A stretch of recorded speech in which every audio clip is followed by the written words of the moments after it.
बालेन्द्र र राजासँगको कुराकानी भयो अरे भेट भइसक्यो भन्ने कुरा मैले सुने। बालेन्द्र राजाको भेट भइसक्यो कुरै भइसक्यो। के कुरा गर्नुहुन्छ तपाईँ? यही काठमाडौँमै भेट भयो? कहीँ भयो मैले सुनेको, मैले देखेको चाहिँ होइन, सुन्न त पाउँछु नि।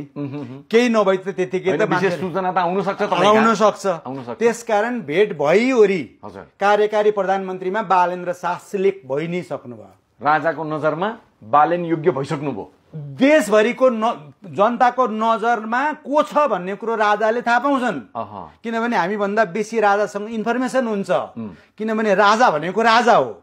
त्यसकारण देशभरिका मान्छेले रुचाएको, पढेको पनि, भ्रष्टाचार पनि नगर्ने, काठमाडौँ पनि बनाउन नखोजेको, त्यो सबै कुरो बुझेको हुनाले उसैलाई कार्यकारी बनाइदिउँ भन्ने पनि छ।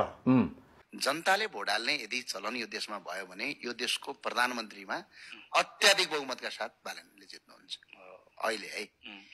र स्वयं अहिले स्वतन्त्रका रूपमा भने हामीले पनि सोच्नुपर्छ त्यतिखेर यो देश किन डुबेको भन्ने अहिलेका साना विद्यार्थीहरू, बाबु नानीहरू तथा अध्ययन गर्ने अभियन्ताहरू सबैले यो देश चाहिँ किन डुबेको भनेर हेर्न मन छ भने सिंहदरबार वैद्यखाना आएर हेरे हुन्छ, ठ्याक्कै थाहा हुन्छ यो देश के कारणले डुब्छ, यो देशमा के समस्या छ, यो देशको विभिन्न उत्पादन गर्ने सरकारी फ्याक्ट्रीहरू, सरकारले चलाएका विभिन्न उद्योगहरू कसरी डुब्छन् भन्ने कुरा ठ्याक्कै थाहा हुन्छ।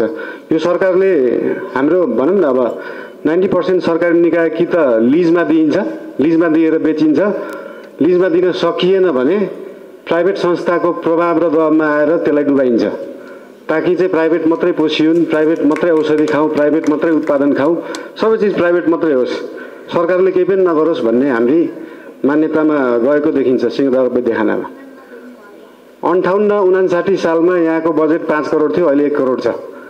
इन्फ्लेसन रेट हेर्ने हो भने अहिले यहाँको बजेट 50 करोड पनि कम हुन्थ्यो होला, त्यो हिसाबको देखिन्छ। औषधि पहिला यो ठाउँमा खाली क्षेत्र धेरै थियो, यहाँनिर अलिक खाली, यता बिचमा पनि खाली थियो, यता पनि खाली थियो, औषधि चाहिँ धेरै उत्पादन हुन्थ्यो। अहिले जता पनि भवन छ, औषधि चाहिँ छैन। फेरि आयुर्वेदिक उपचार भनेको त हाम्रो संस्कार हो, हाम्रो कल्चर हो, जसरी हामीले सनातन धर्मलाई मान्छौँ त्यसरी नै मान्दै आएको विषय हो आयुर्वेद। सिंहदरबार वैद्यखाना जोगाउन सकिँदैन, आयुर्वेदलाई जोगाउन सकिँदैन भने हाम्रो देश चाहिँ कसरी जोगाउन सकिन्छ त? देश जोगाउनलाई सुरुमा यस्तो ठाउँ जोगाउनु पर्यो नि त। अघि उहाँले भन्दै हुनुहुन्थ्यो हाम्रो त्यो रोयल ड्रग पनि डुबाइयो, सबै डुबाइएको छ। रोयल ड्रग सचिवज्यूको एउटा कुरामा चाहिँ म के सहमत भएँ, मन्त्रालयले एलोपेथिक र आयुर्वेदिक दुइटैलाई बराबर हेर्छ। किन भन्दाखेरि एलोपेथी पनि डुबिएको छ, आयुर्वेद पनि डुबिएको छ, वीर अस्पताल पनि डुबिएको छ, टिचिङ पनि डुबिएको छ, वैद्यखाना पनि डुबिएको छ, नर्देवी पनि डुबिएको छ, सबै बराबर छ। मन्त्रालयले हेर्ने दृष्टि ठ्याक्कै बराबर छ, केही पनि फरक छैन, सबै चिज डुबाइएको छ।